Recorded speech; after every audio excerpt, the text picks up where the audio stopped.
বৃহস্পতিবার সকালে পিনাকি ভট্টাচার্যের একটি স্ক্রিনশট নিজের প্রোফাইলে শেয়ার করেন আল জাজিরার অনুসন্ধানী সাংবাদিক জুলকারনাইন সায়ের।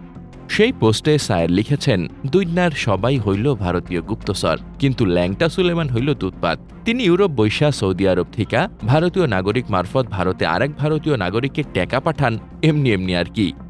এদিকে এই পোস্টের জবাব পিনাকি ভট্টাচার্য দিয়েছেন। সায়েরের ওই পোস্টের জবাবে কি বললেন পিনাকি ভট্টাচার্য, সেটি থাকছে আমাদের আজকের এই আয়োজনে। রাজনৈতিক অঙ্গনের নানান ইতিহাস ও তথ্য পেতে আমাদের চ্যানেলটি সাবস্ক্রাইব করে বেল বাটনটি প্রেস করে রাখুন। পিনাকি ভট্টাচার্য লিখেছেন, কচুখ্যাতিকে ধন্যবাদ আমার একটা ইমেইলের স্ক্রিনশট শেয়ার করার জন্য। তাতে দেখা যাচ্ছে একজন কলকাতার মুসলমান যার নাম উমহারা জামালি তাকে বৈধ চ্যানেলে টাকা পাঠাচ্ছি। যার মাধ্যমে টাকা পাঠাচ্ছি সে আমার ফেসবুক পেজের অ্যাডমিন ছিল।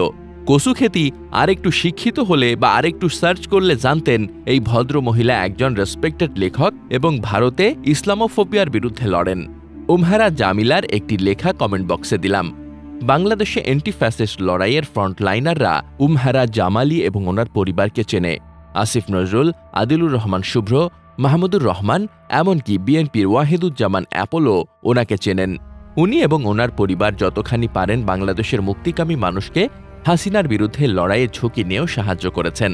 ওনারা কষ্ট করে হলেও রোহিঙ্গাদের আর্থিক সাহায্য করেছেন। এমনকি ওয়াহিদুজ্জামান অ্যাপোলো জানত রিয়েল টাইমে যে এই উমহারা জামিলার পরিবার আমাকে সীমান্ত পার হবার পরে ভারতে আমাকে রিসিভ করে, হোস্ট করে এবং ব্যাংককের ফ্লাইটে তুলে দেন।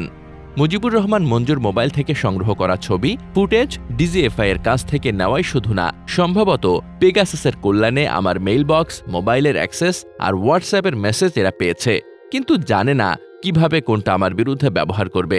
এই জন্যই কেউ কেউ হুমকি দেয় আমার সমস্ত ইমেইল ফাঁস করে দেবে। দেন ভাই ফাঁস করে। ইমেইল আমার ব্যক্তিগত কিন্তু গোপনীয় কিছু নয়। আমি কোনো গোপন মিশনে নাই। ডাবল ড্রপ আউট হওয়ার কারণে কচুখ্যাতি এই মেইল বক্স নিয়ে কি করবে বুঝতে পারতেছে না। এক কাজ করুক, পুরা মেইল বক্স উইকলিক্সের মতো আপ করে দিক। পাবলিক খুঁজে নিবে আমি কি করি, কার সাথে যোগাযোগ করি, কার কাছে টাকা পাঠাই, কারে সাহায্য করি। পাবলিকে জানবে আমি ফিলিস্তিনে টাকা পাঠাই, রোহিঙ্গা ক্যাম্পে দিনের পর দিন ত্রাণ আর মেডিকেল ক্যাম্প করার টাকা পাঠাই। শুধু পোথমালুর সামনে নয়, অনেক মাদ্রাসায় কোরবানির গরু পাঠাই, চাকরি হারানো মাদ্রাসা শিক্ষককে টাকা পাঠাই, শহীদ পরিবারকে টাকা পাঠাই, বর্ষা বিপ্লবের আহতদের চিকিৎসার টাকা পাঠাই, রানা প্লাজার আহত শ্রমিকদের সেলাই মেশিন কিনে দেওয়ার জন্য টাকা পাঠাই, আমার শহরের সকল দুস্থদের কোরবানির গরুর জন্য টাকা পাঠাই, আমার মেডিকেল কলেজের তৃতীয় চতুর্থ শ্রমিক কর্মচারীদের কোরবানির গরুর জন্য টাকা পাঠাই। ইন্ডিয়ার এই কচুক্ষেত পেগাসাস দিয়া আমার মেইল বক্সের আর মোবাইলের অ্যাক্সেস নিয়েও আমার লগে আওয়ামী লীগ, হিন্দুত্ববাদী, ভারতের গোয়েন্দা কারো সাথেই আমার কোনো যোগাযোগ বাইর করতে পারল না কেন? আমার তো কোনো গোয়েন্দা টুলস অ্যাক্সেস নাই। আমি তো কারো মেইল বক্সে অ্যাক্সেস করতে পারি না। সে পারে কোন তরিকায় সেইটা জানাক। কেন তার গোয়েন্দা টুলস অ্যাক্সেস আছে বা থাকতে পারে সেটা আমরা জানি। হাসিনা সরকারে পেগাসাস কিনে দেওয়ার দালালি করছিল এই কচুখ্যাতি। কচুখ্যাতি এতটাই প্রতিহিংসা পরায়ণ যে আমার ক্ষতি করতে গিয়ে ভারতে অবস্থান করা উমহারা জামালির পরিবারকে মোদির হিন্দুত্ববাদীদের সামনে এক্সপোজ করে দিয়ে কি ভয়ানক বিপদে ফেলে দিছে। তুই ফাইট করবি আমার সাথে কর, উমহারা জামিলির পরিবারকে তুই বিপদে ফেলবি কেন মুদির ফুয়া?